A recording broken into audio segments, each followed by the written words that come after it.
तृतीय स्कंद में हिरण्याक्ष के मोक्ष की कथा आप लोग सुन चुके हो। उन्हीं का भाई था हिरण्याकश्यप।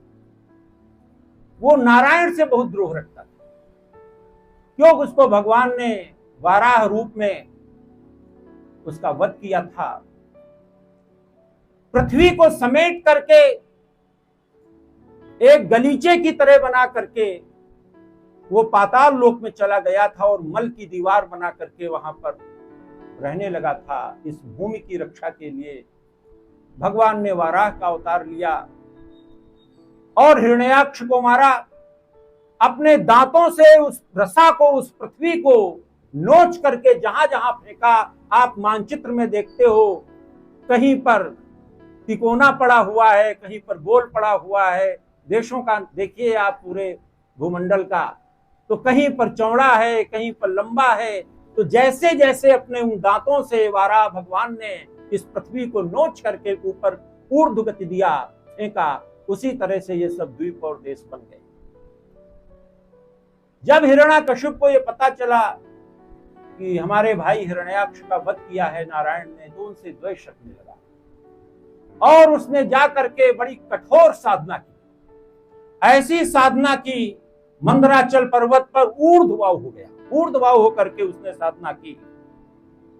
उसकी साधना को देख करके मिट्टी ने ढेर लगा लिया वाल्मीकि ने। वाल्मीकि का चींटी होता है। इतनी कठोर साधना की कि ब्रह्मा जी प्रकट हुए। उन्होंने कहा, उत्तिष्ठ उत्तिष्ठ भद्रम ते तपः सिद्धोसि काश्यपा। हे काश्यप पुत्र काश्यप, उठो, तुमने इतनी कठोर तपस्या की है, मैं तुमको आशीर्वाद देना चाहता हूं, क्या वरदान मांगना चाहते हो। हिरण्याकश्यप ने कहा, ब्रह्मा आपकी रचना जो है, उस रचना का कोई मनुष्य मुझको मार न सके, ना तो कोई मनुष्य मार सके, क्योंकि ब्रह्मा ने ही संपूर्ण सृष्टि की रचना की है। तो ब्रह्मा की सृष्टि से कोई भी प्राणी, चाहे वो मनुष्य हो, चाहे जीव जंतु हो, कोई भी, उससे मैं निर्भय हो जाऊं। ब्रह्मा जी बहुत प्रसन्न है। कहा, इसने तो ऐसा वरदान मांग लिया है कि इसको तो भगवान नारायण मार सकते हैं। एक कहें ये सहज सुहाये, आप प्रगट भय विधि न बनाए। ब्रह्मा ने भगवान को नहीं बनाया। कहा, ये चूक गया यहां पर, हमारी सृष्टि का कोई व्यक्ति तो नहीं मार सकता है इसको, लेकिन भगवान नारायण तो इसको मार ही सकते हैं। इसने तो ये मांगा ही नहीं मुझसे। कहा, न भूमो नाम्बरे मृत्युर नरैर्न मृगैर। ना तो कोई जानवर मुझे मार सके, सिंह आदि जानवर मार सके, न कोई मनुष्य मार सके। ना दिन में मेरी मृत्यु हो, न मेरी रात में मृत्यु हो, न मेरी आकाश में मृत्यु हो, न मेरी पृथ्वी में मृत्यु हो। इस तरह से उसने वरदान मांगे। ब्रह्मा ने तथास्तु कह दिया। जब तथास्तु कह दिया तो बहुत अहंकारी हो गया। उसके अंदर अहंकार हो गया कि अब तो विश्व में मुझसे कोई जीत नहीं सकता है। ऐसा भाव शक्ति के दर्प से गर्वित हो गया कि जेहि जेहि देश धेनु दुज पावहि, नगर गांव पुर आग लगावहि, शुभ आचरण कतहु नहीं होई, देव विप्र गुरु मान न होई। ये निश्चरों के लक्षण हैं। गोस्वामी जी रामचरितमानस में लिखते हैं कि मां नहीं मातु पिता नहीं देवा, साधुन सन करवा वही सेवा, और जिनके यह आचरण भवानी, सो जाने निशिचर सम प्राणी। कि जो अपने माता पिता का सम्मान नहीं करता, अपने से ज्येष्ठ श्रेष्ठ लोगों का, गुरुओं का सम्मान नहीं करता, वो मनुष्य नहीं है, वो निश्चर है। जिनके यह आचरण भवानी, भगवान शिव पार्वती से कहते हैं, सो जाने निश्चर संपानी। ये निश्चरों के लक्षण है। इधर जो हिरण्याकश्यप की पत्नी थी कयादु, जब वो तपस्या करने गया तो कयादु नारद के आश्रम में, देवर्षि नारद थे, उनके आश्रम में आ गई और वहां पर गर्भिणी थी, गर्भ था। और प्रहलाद का वहीं पर जन्म हुआ। नारद भक्ति के आचार्य हैं। अनिवर्चनीयम अनिवर्चनीयम प्रेम स्वरूपम, प्रेम का स्वरूप हमेशा भगवान का संकीर्तन करते रहते थे। वो संस्कार प्रहलाद के अंदर पड़े। जब वहां पर आया, प्रहलाद का जन्म हुआ, तो भगवान ने देवताओं से कहा, निर्वैराय प्रशांताय स्वसुताय महात्मने प्रहलादाय यथा दुहेत निश्चेत वरोर्जितम। कि अब हिरण्याकश्यप का पुत्र प्रहलाद उत्पन्न हो गया है। उनको यह जब पीड़ा पहुंचाएगा, कष्ट पहुंचाएगा, तब मैं जाकर के इनका वध करूंगा, हिरण्याकश्यप का वध करूंगा। एक बार हिरण्याकश्यप प्रहलाद को स्नेह पूर्वक अपनी गोद में बैठाए हुए था और कहा कि तुम्हें क्या अच्छा लगता है। तो प्रहलाद कहते हैं गोविंदाय परिरंभिता, कि भगवान का परिरंभण, आलिंगन मुझको सबसे अच्छा लगता है। गोविंद के प्रति द्वेष भाव रखता है हिरण्याकश्यप। वो षडामर्क जो कि शुक्राचार्य के पुत्रवत थे, षंड और अमर्क, ये दोनों आचार्य थे दैत्यों के। उनको बुलाया और कहा कि इनको अपने गुरुकुल ले जाओ, वहां पर शिक्षा दीक्षा दीजिए, आसुरी शिक्षा दीजिए। षंड और अमर्क प्रहलाद को लेकर के गए, लेकिन प्रहलाद तो भक्तिभाव से आपूरित थे। उस आसुरी शिक्षा का प्रभाव उनके ऊपर नहीं पड़ा। दैतेय चंदन बने जातो एवं कष्ट कदुमा। दैत्य कुल रूपी चंदन वन में षंड और अमर कहने लगे कि ये बबूल कैसे पैदा हो गया। दैत्यों के चंदन रूपी वन में ये प्रहलाद जैसा बबूल कैसे उत्पन्न हो गया। षंडामर्क आकर के उसे राजा के पास लाए। पिता ने कहा, बेटा तुम्हारे गुरुओं ने क्या पढ़ाया? प्रहलाद ने कहा, पिताजी मैंने 9 शास्त्र पढ़े, 9 शास्त्रों का ज्ञान हमारे गुरुओं ने मुझको दिया। कहा सुनाइए मुझको। तो प्रहलाद कहता है, श्रवणम कीर्तनम विष्णु स्मरणम पाद सेवनम अर्चनम वंदनम दास्यम सख्यमात्म निवेदनम। ये 9 शास्त्र हमने पढ़े। अर्चनम, पहला शास्त्र अर्चना का, कैसे भगवान की पूजा की जाती है। वंदनम, वंदना का शास्त्र पढ़ा। अर्चनम, श्रवणम, कीर्तनम विष्णु, स्मरणम, पाद सेवनम, स्मरण करना, पाद सेवन, भगवान के चरणों में प्रीत। अर्चनम वंदनम दास्यम, दास्य भक्ति, सख्य भक्ति और आत्मनिवेदन। ये 9 प्रकार, नवधा भक्ति इसको कहते हैं। श्रीमद् भागवत की रामचरितमानस में जो शबरी को भगवान ने दिया है वो इसी से मिलती जुलती नवधा भक्ति है। श्रीमद् भागवत में ये नवधा भक्ति कही गई है। श्रवणम कीर्तनम विष्णु, स्मरणम पाद सेवनम, अर्चनम वंदनम दास्यम सख्यमात्म निवेदनम। प्रहलाद के प्रवचन सुनकर राजा ने षंड और अमर को बुलाया। कहा, क्या शिक्षा दी है आपने हमारे इस बच्चे को? अभी तो प्रहलाद छोटे ही थे। कहा, दक्षिणा की जगह तुम्हें तलवार मिलेगी।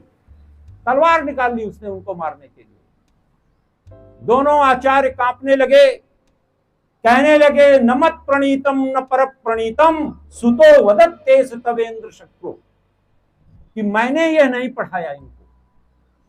प्रहलाद को जो ये शिक्षा बता रहे हैं, ये 9 शास्त्र मैंने इनको नहीं पढ़ाए, ये मेरे द्वारा प्रणीत नहीं है। तो कहने लगे, फिर ये किसके द्वारा प्रणीत है? कहने लगे, ये देवताओं के द्वारा प्रणीत है। जिस शास्त्र को ये पढ़ रहे हैं मैंने नहीं सिखाया। नैसर्ग की यम मतिरस्य राजन, हे राजन, ये इसकी नैसर्गिक मति है, ये ईश्वर प्रदत्त मति है, उन्होंने इनको दिया है। ये हमारा पढ़ाया हुआ, हमारी शिक्षा दीक्षा नहीं है। ऐसा नैसर्गिक स्वभाव देख करके हिरण्याकश्यप बहुत क्रोधित हो जाता है और उसने कहा, ऐसे अंग को तो काट देना चाहिए जिस अंग से शरीर को कष्ट होता हो, हमारे दैत्य कुल का कष्ट हो रहा हो। उन्होंने एक बार फिर प्रयास किया और कहा एक बार और ले जाओ, इनको पढ़ाओ। प्रहलाद अप्पी जब वहां पर गए तो और भी जो राक्षस विद्यार्थी थे, असुर बालक थे, उनको प्रवचन देने लगे, उनको भी भगवान की ओर प्रेरित करने लगे। स्वयं तो थे ही, उनको भी भगवत भक्ति की ओर प्रेरित करने लगे। षंड और अमर्क हिरण्याकश्यप के पास आए, कहा कि राजन, ये तो और लोगों को भी प्रभावित कर रहा है। हिरण्याकश्यप बहुत क्रोधित हो गए और सर्वैरुपायतेर हंतव्यम, उनको मारने का बहुत उपाय किया। हाथियों से कुचलवाया, सर्पों से डसवाया, विष पिलाया। होलिका जो पर्व होता है, होलिका जो है उनको आग अग्नि में लेकर के बैठी, लेकिन जिस पर कृपा भगवान की होती है, भगवान का भक्त होता है, वो कैसे मर सकता है। होलिका जल गई, प्रहलाद बच गए। आखिर में हिरण्याकश्यप प्रहलाद से कहता है कि तुम मेरा क्रोध नहीं जानते, शिव भी मेरे क्रोध को सुन करके कांपते हैं देख करके। तुम किसके बल से ये सब कर रहे हो, कौन सा बल है। प्रहलाद कितना सुंदर उत्तर देते हैं, कहते हैं न केवलम में भवतश्च राजन सवय बलम बलिनाम चापरेशाम, कि जिस बल के कारण आप ये क्रोधित हो रहे हो, मुझे डरवा रहे हो, उन्हीं के बल के कारण मैं तुमसे नहीं डर रहा। बहुत अच्छा प्रसंग आता है मानस में, जब रावण ने हनुमान से कहा कही के बल घाले से वन कीसा, ये किसका बल है जिसके द्वारा तुमने रावण जैसा राजा और हमारे जंगल को, हमारे वन को, अशोक वन को तुमने नष्ट किया, किसका बल है। हनुमान जी कहते हैं सुन रामन ब्रह्मांड निकाया, पाई जासु बल विरचित माया, जाके बल बिरंच हरि ईसा, पालत हरत सृजत दस शीसा। उनके बल से मैं कर रहा हूं, जा बल शीस धरत सहसानन, उनके बल से मैं तुमसे नहीं डरता हूं। हिरण्याकश्यप ने पूछा वो कहां है। प्रहलाद ने कहा ईशावास्यमिदं सर्वम यत्किंचित् जगत्याम जगत, वो संसार के प्रत्येक कण कण में विद्यमान है, सर्वत्र है ईश्वर। देश काल दिश विदिशो माई, कहां से जहां जहां प्रभु नहीं, कौन ऐसी जगह है जहां पर ईश्वर नहीं, सब जगह पर है। तो खंभे में बांध देता है प्रहलाद को हिरण्याकश्यप, कहता है इस स्तंभे कस्मात् न दृश्यते, ये जो खंभ है इसमें तो नहीं मुझको ईश्वर दिखाई पड़ता है। प्रहलाद ने कहा ये तुमको नहीं दिखाई पड़ेगा। एक बहुत अच्छा दृष्टांत आप लोगों ने शायद सुना हो, एक राजा था, वो बड़ा नास्तिक था, ईश्वर को नहीं मानता था, और उसका जो मंत्री था वो बहुत आस्तिक था, वेदों को मानता था, ईश्वर को मानता था।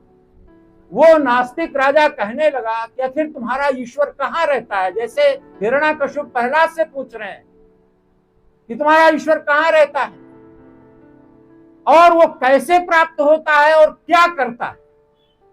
ऐसे प्रश्न जब मंत्री से किए तो मंत्री हंसने लगा। उसने कहा तो बड़ा सामान्य प्रश्न आपने कर दिया, ये हमारे स्तर का प्रश्न नहीं है, ये तो हमारे गांव के किसान का, मजदूर का एक बालक भी इस प्रश्न का उत्तर दे सकता है। उस नास्तिक राजा ने कहा उस बालक को बुलाओ तो मेरा उत्तर दे।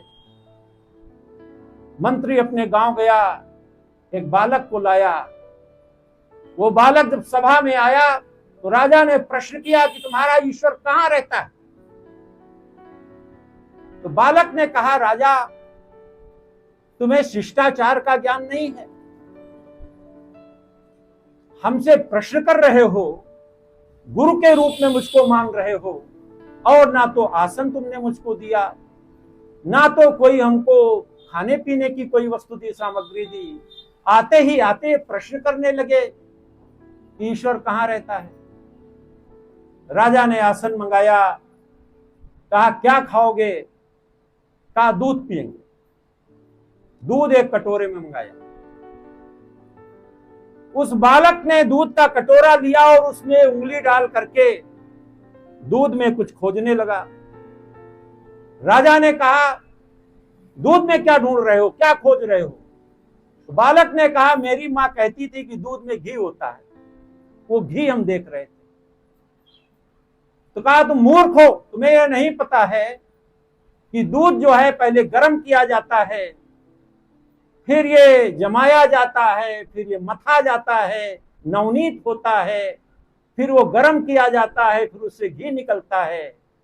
तो बालक ने कहा राजन तब जाकर के घी मिलता है। तो कहा तभी जाकर के ईश्वर मिलता है जब साधना करनी पड़ती है, यम नियम आसन प्राणायाम धारणा ध्यान ये सब करना पड़ता है, तब ईश्वर मिलता है, ऐसे नहीं ईश्वर मिल जाता है। जैसे आपने बताया कि मथा जाता है, मुदिता मथे विचार मथानी दम आधार रज सत्य सुबानी तब पुण्य काढ़े ले नवनीता विमल विराग ज्ञान सुपनीता। मथिए तभी तो तुमको मिलेगा। तो ऐसे ईश्वर नहीं मिलता है कि ईश्वर कहाँ है बता दिया जाए। कहा ईश्वर तुम्हारा कर्ता क्या है। तो उस बालक ने कहा कि ये प्रश्न तुम सिंहासन पर बैठ करके पूछ रहे हो, तुम्हें नीचे आना चाहिए। मैं नीचे बैठा हूं, मुझको गुरु मान रहे हो और ऊपर बैठे हुए आसन पर मुझसे प्रश्न कर रहे हो। राजा नीचे उतर करके खड़ा हो जाता है, वो बालक सिंहासन पर बैठ जाता है। कहते भगवान यही करते हैं कि जो राजा होता है उसको रंक बना देते हैं और जो गरीब होता है उसको सिंहासन पर राजा बैठा देते हैं। कुमया कछुहानि नौरन की जो पे जानकी नाथ मया करी है, को भरी है हरि के ऋतवय हरि जो ऋतवय तुम को भरी है। ऐसे भगवान की कृपा होती है। तो जब वो पूछते हैं कि क्या इस खंभ में ईश्वर है, प्रहलाद कहते हाँ है, इस खंभे में भी ईश्वर है। तो हिरण्याकश्यप अपनी कटार को निकालता है, तलवार को निकालता है, कहता मैं देखता हूं इस खंभे में कहां ईश्वर है। गोस्वामी जी कवितावली में बड़ा सुंदर वर्णन करते हैं कि काढ़ी कृपान कृपा न कहूं पितुमातु कराल बिलो की न भाग। अपनी कृपाण को काढ़ लेता है हिरण्याकश्यप, कहता है राम कहां। खंबे में प्रहार करने चलता, कहता राम कहां। प्रहलाद करते सब ठाव सब जगह पर राम है। देखिए भक्त के अंदर कितना फर्म डिटर्मिनेशन है। गीता में इसे निश्चयात्मक बुद्धि कहा गया। भगवान कृष्ण अर्जुन से कहते हैं अर्जुन जब तक तुम्हारा मन चंचल है, तो कहते हैं चंचलम ही मनो कृष्ण, कि हे कृष्ण मेरा मन चंचल है, प्रमथन है। भगवान कहते हैं जब तक स्थित प्रज्ञ नहीं होगे, तुमको दृढ़ विश्वास नहीं होगा, तब तक हमारी बातें स्वीकार नहीं करोगे। जाने बिनु न होय प्रतीति, बिनु प्रतीति होय नहीं प्रीति। जब तक किसी बात पर निश्चयात्मकता नहीं होती, तब तक दृढ़ता नहीं होती, तब तक ईश्वर की प्राप्ति नहीं होती। तो प्रहलाद से पूछा कि खंभ में तुम्हारे राम कहां पर हैं। तो उन्होंने कहा सब ठाओ। कहा खंभ में। हां कर इंद्र के हरि जागे। और जैसे ही प्रहलाद ने हाँ किया, उस खंबे से भगवान प्रकट हो गए। यह भक्त की निश्चयात्मक बुद्धि है। भक्त की मान रक्षा करने के लिए जो भगवान गीता में कहते हैं ईश्वराय सर्वभूतानां हृदय से अर्जुन तिष्ठति, जो सबके हृदय में विद्यमान है वो ईश्वर उस खंबे से निकल आते हैं। आगे गोस्वामी जी कहते हैं बैर बिदार भय विकराल कहे प्रहलाद ही के अनुरागे, प्रीति प्रतीति भई तुलसी तब ते सब पाहन पूजन लगे। तब से लोगों को ये विश्वास हो गया, प्रीति प्रतीति भई तुलसी तब ते सब पाहन पूजन लगे, कि पत्थर में भी भगवान होता है, पाषाण में भी भगवान होते हैं। ऐसा विश्वास पैदा हो गया। तो इस प्रकार से अंतर जामी होते बड़ बाहर जामी राम ज नाम लिए थे, पैज परे प्रहलादों के प्रगटे प्रभु पाहन थे नहीं ये थे। हृदय से नहीं प्रकट हुए, पाहन से भगवान प्रकट हो गए। ऐसा प्रहलाद की निष्ठा थी भगवान पर। जब नरसिंह भगवान आते हैं तो उनकी कैसी उनका वेश होता है उसका वर्णन भागवतकार लिखते हैं। नायम मृगो नापि नरो विचित्र महो किमेन मृगेन्द्र रूपम कराल दृष्टम करवाल चंचल छुरांत जिह्वम भ्रकुटी मुखोल्बणम। जब नरसिंह भगवान आते हैं तो आधा नर का और आधा शेर सिंह का, क्योंकि हिरण्याकशिप को वरदान था कि केवल मनुष्य नहीं मार सकता है, केवल सिंह नहीं मार सकता है, तो भगवान ने नृसिंह रूप का अवतार लिया। बोलो नृसिंह भगवान की जय। नृसिंह ने अवतार लिया, जिह्वा तलवार जैसी, नायम मृगो नापि नरो विचित्र, ना तो सिंह पूरा सिंह और ना पूरे मनुष्य। महो कि मेहनत मृगेंद्र रूपम, कराल दृष्टम करवाल चंचल, छुरांत जिह्वम भ्रकुटी मुखोल्बणम, छुरे के समान नाखून, भयानक प्रकृति। और ऐसे समय में जब न दिन थी न रात था, गोधूल वेला में, और न धरती पर न तो आकाश में, अपनी जंघाओं में रह करके नखैर था हम गरुणो महाविषम, जिस प्रकार से गरुण सर्प को चीर देते हैं, फाड़ देते हैं, वैसे अपने नखों से हिरण्याकशिप को विदीर्ण कर देते हैं। भगवान ने सोचा उसका वध हो जाता है। भगवान ने सोचा कि इन्होंने, हिरण्याकशिप ने हमारे भक्त को बड़ा कष्ट दिया है, प्रहलाद को। इसीलिए हम कहते हैं कि भक्ति का मार्ग भी बहुत आसान नहीं है। मीरा जब कहती है कि ऐसो जो हो जानती, प्रेम करे दुख होए, नगर ढिंढोरा पीटती, प्रेम न करियो। ऋतकाल के एक कवि बोधा हुए हैं, उन्होंने बहुत अच्छा चित्रण किया। जैसे गोस्वामी जी कहते हैं और श्रीमद् भागवत कहती है, छुरस्य धारा निशिता दुरतया, कि जिस प्रकार से ज्ञान का पंथ कृपाण की धारा है, ऋतकाल के कवि बोधा लिखते हैं कि अति छीनम नाल के तारहूं ते ही ऊपर पांव दयावनु है, सुई बेहत द्वार सकीन तहां, पर तीति को टाणो लदावनु है। कवि बोधा अनी घनी ने जहूते, चढ़ी चापन चित्त डगावनु है, यह प्रेम को पंथ करार महा, तरवारी की धार पर धावनो है। ये प्रेम का भी मार्ग इतना आसान नहीं है। ध्रुव ने कितना कष्ट सहा, प्रहलाद ने कितना कष्ट सहा, लेकिन भगवान ने, नृसिंह ने प्रकट हुए और इतना क्रोधित हो गए कि लाल लाल उनके नेत्र हो गए, बहुत क्रोध में आ गए। ब्रह्मादि देवा ऋषि मुनि सब उपस्थित होकर के उनकी स्तुति करने लगे। जो भी दंडवत करे, नृसिंह भगवान इतनी घोर गर्जना करने लगे कि सब भाग गए। भगवान शिव आए, उन्होंने कहा अभी महाप्रलय नहीं आई है, भगवान ये क्या कर रहे हो। उन्होंने इतनी तेज गर्जना की, शिव भी भागे और जाकर के नारायण की पत्नी लक्ष्मी के पास गए, क्योंकि गोस्वामी जी लिखते हैं कि नार विबस नर सकल गुसाई, नाचत नर नट मरकट की नाई, कि नारी के वशीभूत, पत्नी के वशीभूत होंगे, लक्ष्मी जी को भेजते हैं। लक्ष्मी जब आई तब भी नृसिंह भगवान ने इतनी तेज गर्जना की, वो भी भागी। उनको यह भी विस्मय हो गया कि मेरे पति हैं कि नहीं है, उनके रूप को देख करके।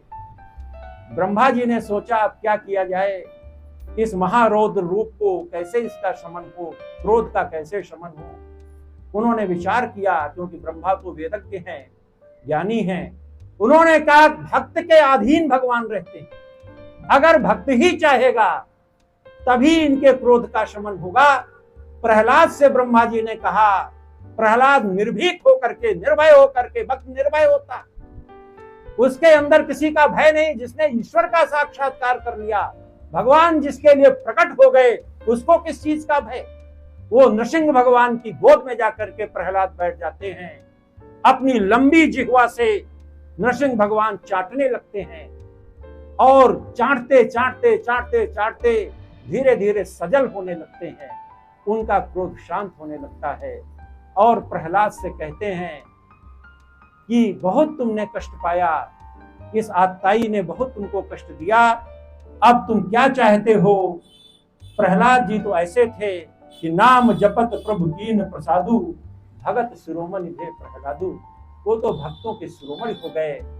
भगवान ने उनसे कहा कि प्रहलाद क्या तुम्हें चाहिए। उन्होंने कहा भक्ति के अलावा कुछ नहीं चाहिए। देखिए क्या इस संसार में कुछ नहीं चाहिए, कोई न पद चाहिए न कोई प्रतिष्ठा चाहिए।